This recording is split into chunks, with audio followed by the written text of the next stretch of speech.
안녕하세요. 말씀 베이커리 367번째 시간 기도하심으로 시작하겠습니다. 거룩하신 주님 감사합니다. 주님의 말씀을 묵상합니다. 성령님께서 말씀에 조명이 되어 주시옵소서. 우리 주 예수 그리스도님의 이름으로 기도합니다. 아멘. 네, 오늘 보실 말씀은 욥기 41장 1절에서 34절까지의 말씀입니다. 내가 낚시로 리워야단을 낚을 수 있으며 끈으로 그 혀를 맬 수 있느냐? 그 코를 줄로 꿰 수 있으며 갈고리로 그 턱을 꿰 수 있느냐? 그것이 내게 살려달라고 애원할 것 같으냐? 그것이 내게 자비를 베풀어 달라고 빌 것 같으냐?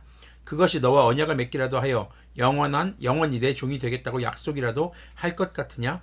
내가 그것을 새처럼 길들여서 데리고 놀 수 있겠으며 또 그것을 끈으로 매어서 여종들의 놀이개로 삼을 수 있겠느냐? 어부들이 그것을 가지고 흥정하고 그것을 토막내어 상인들에게 팔 수 있겠느냐? 내가 창으로 그것에 가죽을 꿰뚫을 수 있으며 작살로 그 머리를 찌를 수 있겠느냐? 손으로 한 번 만져만 보아도 그것과 싸울 생각은 못할 것이다. 자, 하나님의 질문이 계속 이어집니다. 여기서 이제 리워야단이라는 동물이 등장하는데요. 옛날에는 이제 악어로 번역하기도 했습니다. 그런데 어제 묵상했던 베헤못과 마찬가지로 거대한 동물, 바다동물 혹은 원시 바다동물로 이해해야 됩니다. 자, 하나님은 거대한 베헤못을 만드시고 통치하시는 모습에 이어서 또 거대한 동물인 리워야단을 이야기하시면서 네가 지금 네가 통제할 수 있니? 이건 인간으로서 할 수 없는 일이야 라는 것을 말씀해주고 있는 것이죠. 이런 질문들은요, 지금 뭐 가능성을 물어보는 게 아닙니다. 너 할 수 있어? 이게 아니라 자신의 정체성을 욥과 그리고 인간이 자신의 정체성을 확인하게 해주는 질문입니다. 하나님 앞에 피조물이라는 것이죠. 하나님께서 창조하신 것 그 어느 것 하나도 자신의 마음대로 할 수 없는 존재가 인간이라는 겁니다. 구절을 계속 보면요. 리워야단을 보는 사람은 쳐다보기만 해도 기가 꺾이고 땅에 꼬꾸라진다. 그것이 흥분하면 얼마나 난폭하겠느냐. 누가 그것과 맞서겠느냐. 그것에게 덤벼들고 그 어느 누가 무사하겠느냐. 이 세상에는 그럴 사람이 없다. 리워야단의 다리 이야기를 어찌 빼놓을 수 있겠느냐. 그 용맹을 어찌 말하지 않을 수 있겠느냐. 그 늠름한 체구를 어찌 말하지 않고 지나겠느냐. 일반적으로 성경에서 리워야단이 등장할 때는요, 좀 부정적으로 묘사됩니다. 그런데 시편 104편과 이 욥기에서만 리워야단에 대해서 하나님의 피조물이고 그리고 주님의 보살핌 가운데 그들도 있다는 것을 이야기하고 있습니다. 자, 오늘 본문에서도 리워야단에 대해 굉장히 멋진 하나님의 피조물로 지금 묘사하고 있죠. 늠름하다, 용맹하다, 멋있다 이거죠. 자, 그런데 본문을 자세히 보면요. 하나님께서는 욥에게 그 누구도 리워야단과 맞설 수 없다. 그 앞에서 무사할 사람이 없다라고 말씀하십니다. 이것은요, 그 리워야단을 창조하신 하나님께서 얼마나 크고 강하신 분인가를 나타낸과 동시에 그 어떤 인간도 하나님과 맞설 수 없으며 하나님께 대들 수 없다는 것입니다. 리워야단을 언급하시면서 지금 누가 깨닫게 하시는 거예요? 욥에게. 네가 지금 나에게 대해서 이러쿵저러쿵 말할 그런 자격이 없다. 그럴 수가 없다. 이런 거죠. 13절 계속 보면요. 누가 그것의 가죽을 벗길 수 있겠느냐. 누가 두 겹 갑옷 같은 비늘 사이를 뚫을 수 있겠느냐. 누가 그것의 턱을 벌릴 수 있겠느냐. 빙 둘러 돋아있는 이빨은 보기만 해도 소름이 끼친다. 등비늘은 그것이 자랑할 만한 것. 빽빽하게 짜여 있어서 돌처럼 단단하다. 그 비늘 하나하나가 서로 이어져서 그 틈으로는 바람도 들어가지 못한다. 비늘이 서로 연결되어 꽉 달라붙어 있어서 그 얽힌 데가 떨어지지도 않는다. 재채기를 하면 불빛이 번쩍거리고 눈을 뜨면 그 눈꺼풀이 치켜 올라가는 모양이 동이 트는 것과 같다. 입에서는 횃불이 나오고 불똥이 튄다. 콧구멍에서는 펑펑 쏟아지는 연기는 끓는 가마 밑에서 타는 갈대 연기와 같다. 그 숨결은 숯불을 피울만 하고 입에서는 불꽃이 나온다. 목에는 억센 힘이 들어있어서 보는 사람마다 겁에 질리고 만다. 살갗은 쇠로 입힌 듯이 약한 곳이 전혀 없다.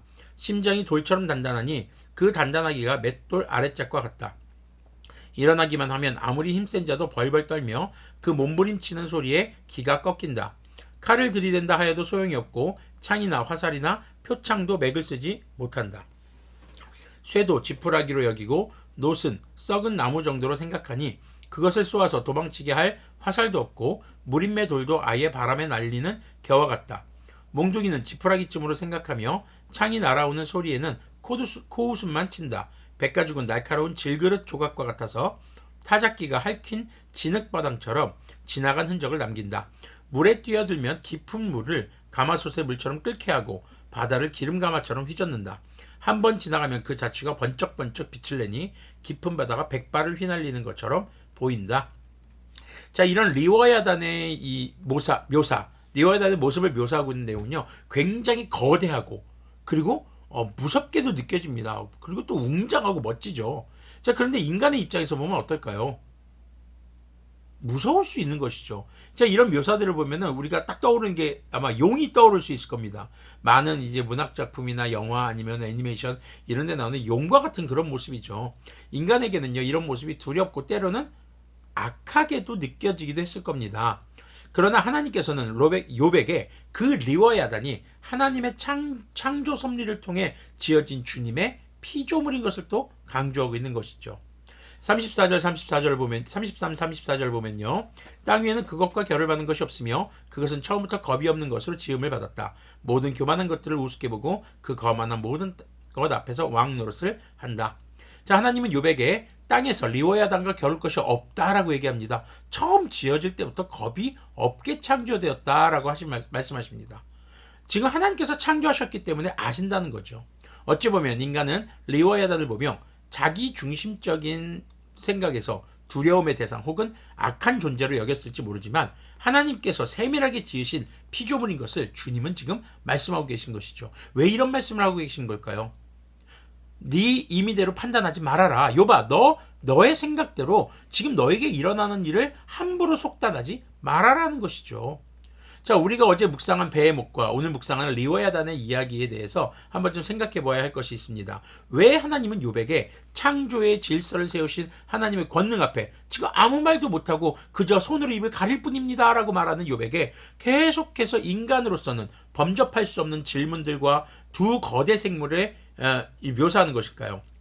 어제 우리가 묵상했던 말씀에서 욥기 40장 15절을 주목해 볼 필요가 있습니다. 배의 못을 보아라. 내가 너를 만든 것처럼 그것도 내가 만들었다. 바로 주님께서 베헤못과 리워야단을 창조하셨듯이 욥도 창조했다는 것입니다.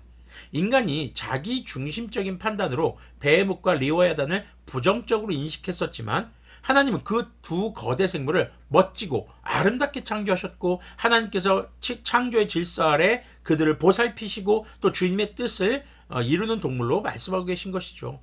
자, 욥이 고난 가운데 있을 때 그 고난을 저주하고 그 고난이 하나님으로부터 왔다며 자신의 출생마저 저주했던 모습에 대해서 욥아, 너 지금 너무 네 중심적으로 생각하는 거 아니냐? 라고 묻는 것 같습니다. 그리고 하나님은 욥을 이렇게 꾸짖으시라는 목적보다는 욥을 가르치고 계신 모습을 보여주고 계신 것이죠. 하나님께서 꾸짖을 목적이고 혼내실 목적이고 벌하실 목적이면 이미 죽었어요, 욥은. 그런데 우리가 이제 뒤에 42장 내용도 이제 묵상해 보면서 알겠지만 하나님은요, 욥을 지금 가르쳐주고 계신 겁니다. 그래서 오늘 말씀 제목은 나를 지으신 주님입니다. 나를 지으신 주님께서 오늘 내가 살아가고 있는 삶의 현장에서 일어나고 있는 모든 일들 주님께서 내게 주신 일들입니다. 그것을 나의 좋고 싫음을 기준으로 나의 자기중심을 기준으로 어떤 이기적 분석을 기준으로 그것이 선하다 악하다 하나님을 원망하고 불평하는 말들 이런 말을 한다는 것은 굉장히 어리석은 행동인 것을 우리가 다시 한번 깨달아야 할 것입니다. 그래서 우리를 지으신 주님께서 우리에게 가장 적합하고 또 필요한 모습으로 인도하시고 또 우리에게 필요한 것을 공급하시고 때로는 우리가 고난이라고 여기는 것들이 주님의 창조와 통치의 질서 아래에서 이루어지는 우리에게 무엇인가를 말씀하고 계신 주님의 메시지일 수도 있고 아니면 주님의 뜻을 이루기 위한 과정일 수도 있다는 것을 우리가 다시 한 번쯤 돌아보기를 소망합니다. 기도하겠습니다. 거룩하신 주님 감사합니다. 주님의 말씀을 묵상했습니다.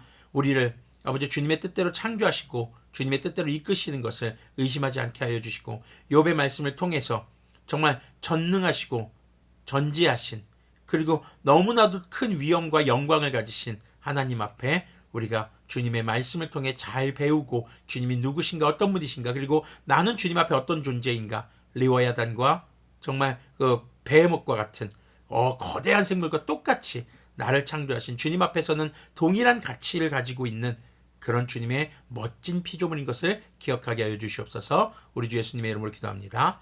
아멘. 네, 기억하십시오. 여러분은 누가 뭐래도 하나님의 가장 멋지고 아름다운 피조물 자녀들입니다.